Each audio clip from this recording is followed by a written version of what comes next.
Tehran ও Tel Aviv দুটি শহর যেন যুদ্ধের ছায়ায় ঢাকা। ইসরায়েলের হামলার জবাবে প্রতিশোধমূলক অপারেশন ট্রু প্রমিস 3 শুরু করে ইরান। ইরানের মাটিতে ইসরায়েলি অস্ত্র আঘাত হানার একদিনের মধ্যেই শতাধিক ব্যালিস্টিক ক্ষেপণাস্ত্র ছোড়ে তারা, যা প্রতিহত করতে হিমশিম অবস্থা ইসরায়েলি সেনাদের।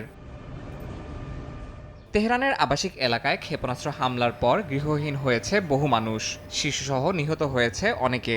সাধারণ মানুষ বলছেন যুদ্ধ যেন তাদের ঘরের ভেতরে ঢুকে পড়েছে। মাঝরাতে বিস্ফোরণ, ভেঙে পড়া ঘরের ছাদ আর সন্তানের কান্না, সবকিছু মিলে আতঙ্কের পাশাপাশি তীব্র ক্ষোভ জন্ম নিয়েছে ইরানি বাসিন্দাদের মধ্যে। ইরান এই হামলার জবাব আরও শক্তভাবে দেবে বলে আশা তাদের। সার্বভৌমত্বের প্রশ্নে কোনো আপোষ করতে চান না তারা। ক্ষোভ জানিয়ে তারা বলছেন এটি শুধুমাত্র বোমা হামলা নয়, ইরানের জাতীয় মর্যাদার ওপরও আঘাত। আমরা ইরানের সম্মানের উপযুক্ত জবাব আশা করি। ইসরায়েল একবার আঘাত করলে আমাদের উচিত শতগুণে প্রতিশোধ নেয়া। এমনভাবে জবাব দিতে হবে যেন ওরা আমাদের চেয়েও বেশি ক্ষতিগ্রস্ত হয়। অন্যদিকে ইসরায়েলের বিভিন্ন শহরে হামলার পরপরই আতঙ্ক ছড়িয়ে পড়ে। সাইরেন বাজতেই আশ্রয়কেন্দ্রে ছুটে যায় মানুষ। ইসরায়েলের ক্ষয়ক্ষতি তুলনামূলকভাবে কম হলেও দেশটির নাগরিকদের মুখে ক্লান্তি আর হতাশার ছাপ স্পষ্ট।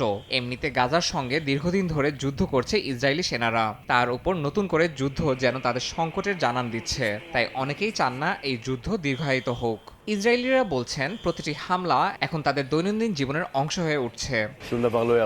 আমি চাইনি এসব হোক, না আমাদের সাথে না ওদের সাথে। সবাই যেন নিজেদের জায়গায় শান্তিতে থাকে। ওরা তো হাজার হাজার কিলোমিটার দূরে, আর আমরা নিজেদের ছোট্ট এক কোণে। এই ব্যালিস্টিক ক্ষেপণাস্ত্র আর প্রেসিডেন্ট ট্রাম্প যেসব মিসাইল পাঠাচ্ছেন, এসব আসলে মার্কিন জনগণের ট্যাক্সের টাকার অপচয়। এতে শুধু সৈন্যদের জীবন ঝুঁকিতে পড়ে।